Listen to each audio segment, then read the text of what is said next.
आज इस वीडियो में मैं सीए राहुल जैन आपके साथ ये डिस्कस करूंगा कि इस बजट में क्या कोई हिडन डिजास्टर्स हैं या कोई हिडन अपॉर्चुनिटी है जो हमें देखनी चाहिए एज ए रिटेल इन्वेस्टर्स। सो बिना टाइम वेस्ट किए डिस्कस करते हैं इसको। पहला मैं बात करूंगा टैक्स अनाउंसमेंट्स की। कुछ ऐसी अनाउंसमेंट जो आपके पोर्टफोलियो को भी इम्पैक्ट करेगी, आपके नेट टेक होम सैलरीज को भी इम्पैक्ट करेगी। पहला तो वही है एसटीटी इंक्रीज कर दिया गया है फ्यूचर एंड ऑप्शंस की ट्रेडिंग पे, ऑलमोस्ट डबल हो गया। तो फ्यूचर्स पे 0.05% हो गया है और ऑप्शंस पे 0.15% हो गया है। लेकिन ये एक नेगेटिव न्यूज जरूर है, लेकिन पॉजिटिव न्यूज क्या है वो देखिए। पॉजिटिव न्यूज ये है कि इक्विटी सेगमेंट में कोई एसटीटी इंक्रीज नहीं किया गया। So that mean it's a big positive. और गवर्नमेंट ये कहना चाह रही है कि आप एज ए रिटेल इन्वेस्टर्स जो एफएनओ की ट्रेडिंग करने के लिए जो क्विक मनी इजी मनी देखते हैं उसको प्लीज छोड़ दीजिए, आप इन्वेस्टर्स बनिए और इन्वेस्टर्स करके अपनी वेल्थ जनरेट करें। सेकंड बात करते हैं कैपिटल गेन टैक्स रेट और इनकम टैक्स स्लैब रेट में कोई चेंजेस नहीं है। जो long term capital gain tax rate था वो 12.5%, short term capital gain rate 20% है, वो सेम रखा गया है। एग्जेम्पशन में शायद उम्मीद थी long term capital gain exemption की जो 1,25,000 है उसको बढ़ाने की उम्मीद थी, बट वो नहीं हुई है, बट डिक्रीज भी नहीं हुई है। थर्ड बात करते हैं एक सरप्राइज एलिमेंट की, sovereign gold bonds, SGB bonds, जो आज के टाइम पे गवर्नमेंट इशू तो नहीं करती है, बट जब उसको रिडीम करती है तो आपके लिए वो टैक्स फ्री होते हैं। लेकिन नाउ गवर्नमेंट ने बोला है कि वो टैक्स होगा, लेकिन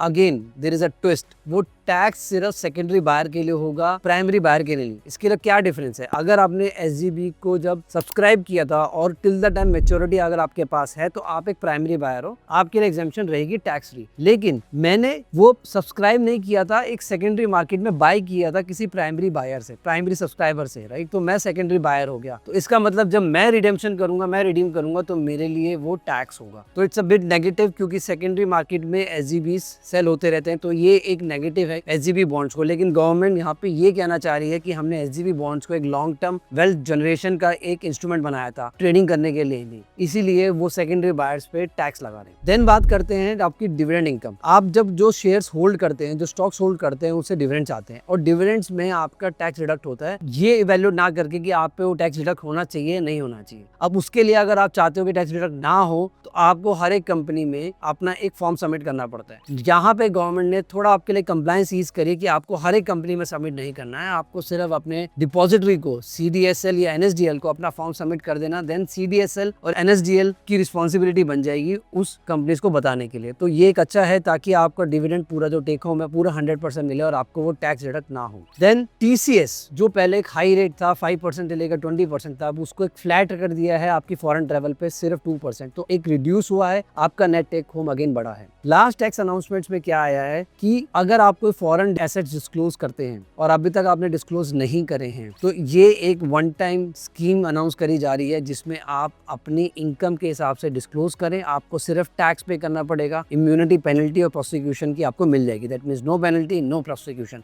तो ये तो हमने बात करी कुछ ऐसे टैक्स अनाउंसमेंट्स की जो आपको इम्पैक्ट करते हैं। अब बात करते हैं कुछ सेक्टर अनाउंसमेंट्स की जो मुझे लग रहा है इसमें रिटेल इन्वेस्टर्स को एक अच्छी अपॉर्चुनिटी मिल सकती है। गवर्नमेंट ने एक कैपेक्स का ओवरऑल बजट को इंक्रीज किया है। जो हमारे कैपेक्स मेजरली डिफेंस में होते हैं, रेलवेज में होते हैं, इंफ्रास्ट्रक्चर में होते हैं, जो इन सेक्टर्स को इवेंचुअली बेनिफिट होगा। लेकिन आज हम बात करते हैं गवर्नमेंट ने 3 ऐसे सेक्टर्स को फोकस किया है जो मुझे बहुत सही लगे। पहला है डेटा सेंटर। गवर्नमेंट ये चाहती है कि फॉरेन कंपनीज इंडिया में डेटा सेंटर्स को सेटअप करें। उसके लिए उन्होंने कंप्लीट टैक्स एग्जेम्पशन दे दी है फॉरेन कंपनीज को जो क्लाउड सर्विसेज देंगी उस डेटा सेंटर को यूज करते हुए। अब इससे क्या होगा, इंडिया में डेटा सेंटर सेटअप होगा और डेटा सेंटर से एम्प्लॉयमेंट बढ़ेगी, स्किल्स बढ़ेगी और यहाँ पे जो स्टॉक्स जो कंपनीज इन्वॉल्व हैं डेटा सेंटर्स के लिए उसका इकोसिस्टम, उनके स्टॉक्स बढ़ेंगे। मैंने अपनी एक डिटेल वीडियो टैग करी है जो मैंने डिस्कस किया था कि data centres is the next big tech sector जिसमें आप अपनी इन्वेस्टमेंट कर सकते हैं फॉर वेल्थ जनरेशन। प्लीज उस वीडियो को आज जरूर देखना। सेकंड सेक्टर है रेयर अर्थ मिनरल्स। गवर्नमेंट ने एक अच्छा पुश किया है रेयर अर्थ मिनरल्स को। उनको रेयर अर्थ मिनरल्स क्यों कहा जाता है, उनकी क्या यूटिलिटी है और गवर्नमेंट क्यों पीछे है, मैंने सब ये डिस्कस किया था एक वीडियो में, वो भी मैंने टैग करी है। उसमें मैंने आइडेंटिफाइड स्टॉक्स देखे हैं, तो देखें, उसमें समझे और आप चाहें तो उसमें इन्वेस्ट करके उसमें अपना पोर्टफोलियो बिल्ड कर सकते हैं। नेक्स्ट सरप्राइजिंग सेक्टर आता है टेक्सटाइल सेक्टर। गवर्नमेंट ने एक बहुत ही अपॉर्चुनिटी यहाँ पे निकाली है कि जिस तरीके से बांग्लादेश इकोनॉमी धीरे धीरे फेल हो रही है, उसी को एज एन अपॉर्चुनिटी देखते हुए इंडिया ने टेक्सटाइल सेक्टर को ना फोकस किया है। वो चाहते हैं कि मेगा टेक्सटाइल पार्क्स बने, वो चाहते हैं कि मॉडर्नाइजेशन आए टेक्सटाइल इकोसिस्टम में। तो उसके लिए उन्होंने एक टेक्सटाइल का पूरा एक इकोसिस्टम को डिफाइन किया है, फोकस किया है। तो आप इस सेक्टर में भी इन्वेस्टमेंट के पर्सपेक्टिव से देख सकते हैं। तो मैंने 2 वीडियोस तो बनाई हैं, data centre and rare earth minerals. Next मैं एक वीडियो जरूर बनाऊंगा अबाउट टेक्सटाइल सेक्टर, ताकि हम पूरा उसको समझ सके कि क्या इस स्कीम के बारे में कैसे है और कैसे हम उसको बेनिफिट उठा सकते हैं। तो आज का बजट के हिसाब से रिटेल इन्वेस्टर्स के लिए ये एक मैसेज, क्लियर मैसेज जा रहा है कि आप जो हैं ट्रेडर ना बने, क्विक मनी ना देखें, आप इन्वेस्टर्स बने, अच्छी जगह अपने फंड्स लगाएं और कैश में इन्वेस्ट करें, इक्विटी में इन्वेस्ट करें, ताकि आपका एक वेल्थ जनरेट हो। तो यही में मैसेजिंग जा रही है बजट की। Keep sharing your views in the comments about this budget, और क्या आप डिस्कस करना चाहते हैं बजट में बताइए, ताकि मैं नेक्स्ट वीडियो में आपको और उस इश्यूज पे डिस्कस करता रहूं। So this is C Rahul Jain signing of.